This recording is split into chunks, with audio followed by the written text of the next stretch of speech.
Hayırlı günler dostlar.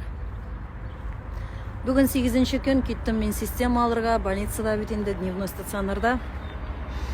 Хәлләремне белешеп торасыз. Бик зур рәхмәт сезгә. Корона түгел. Анда башка әйбер инде.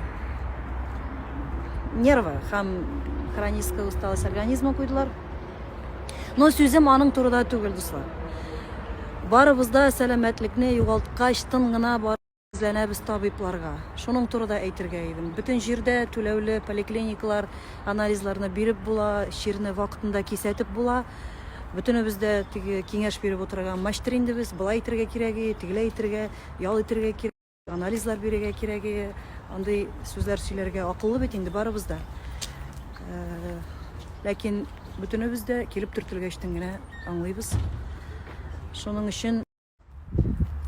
өчен дуслар, бөтен әйберендә вакытында эшләргә кирәк.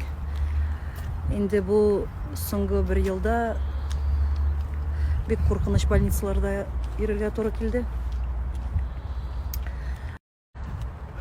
Сәламәтлеккә ни җитә. Күпме генә банальны булмасын, мин һәммә барчагызга да сәламәтлек телим дә, битараф булмагыз үзегезгә. Алырга мөмкинсез. Экология начар, су начар, ризыклар. Үзегез беләсез нәрсә ашаганыбызны, әйме? Анализларны вакытында биреп торырга кирәк. Әйме, Руслан Азатович? Әйдә киттек. Киттек. Сәламәтлекне баштан ук кайгыртырга кирәк дип әйтегез әле. Йөрмәгез Бәдретдинов кебек ахыр чигенә хәтлек дип. Все надо делать вовремя. Все вовремя надо делать. Это почти вовремя смотреть.